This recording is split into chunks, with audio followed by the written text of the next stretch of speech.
ஒரு இளைஞர் கவுன்சிலிங் வந்திருந்தார். சார், எனக்கு தாழ்வு மனப்பான்மை ரொம்ப அதிகம். இது எப்போ இருந்தது ஆரம்பிச்சு அப்படின்னா, சின்ன வயசுல எங்கள் அப்பா என் மேலே எல்லா விஷயத்தையும் திணிப்பார். அவரோட ஆதிக்கம் என் மேலே ரொம்ப அதிகம். அப்படி செய்யணும், இதை செய்யணும், இதுதான் படிக்கணும், அப்படி ரொம்ப கட்டுப்பாடுகள். என்னால் அவர் சொன்ன பல விஷயத்தை செய்ய முடியல. ஒரு கட்டத்தில் நான் எதுக்கு லாய்க்கு இல்லையோ அப்படிங்கிற எண்ணம் எனக்கு வர ஆரம்பிச்சிருச்சு. அன்னைக்கு போடப்பட்ட விதை இன்னைக்கு வளர்ந்து மரமாக நிற்குது. ஏன்னா எங்கள் அப்பா சொன்ன நிறைய விஷயத்தெல்லாம் செய்ய முடியல. அப்போ நான் லாய்க்கு இல்லைன்னு அர்த்தம். அதை அப்படி ஆரம்பிச்சு இன்றைக்கி நான் இன்னைக்கு எதுக்கு எடுத்தாலும் என்னால் முடியல அப்படிங்கிற தாழ்வு மனப்பான்மைக்கு இப்போ ரொம்ப அதிகமாக இருக்குது. என்னால் எந்த முன்னேற்றத்தையும் அடைய முடியல. இப்பவும் அந்த செஷன் நினச்சி எனக்கு அழுகெல்லாம் வரும் அப்படின்னு அவர் கண்ணீரோடு சொல்லி முடிச்சார். அவருக்கு தேவையான கவுன்சிலிங் கொடுத்து அனுப்பி வச்சாச்சு. நிறைய பேரண்ட்ஸ் தன்னுடைய குழந்தைகளை நல்லாக்குறோம் அப்படின்னு நினச்சிட்டு இப்படி நாசமாக்கி விட்டுருக்காங்க.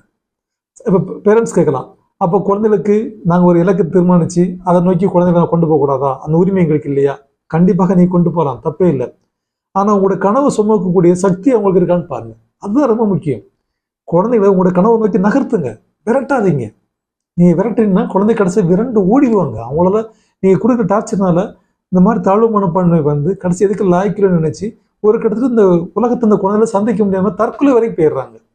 ஸோ பேரண்ட்ஸ், உங்களுடைய ஆசைகள், நான் டாக்டர் ஆக முடியல, என்னோட குழந்தை டாக்டர் ஆகணும், நான் ஒரு பாடகராக முடியல, என்னோட குழந்தைய பாடகராக்கணும், நீங்கள் ஆக முடியலக்காண்டி உங்கள் குழந்தை ஆகணும்னு கட்டாயப்படுத்தாதீங்க. அந்த குழந்தை என்ன ஆகுன்னு குழந்தைய கேளுங்க.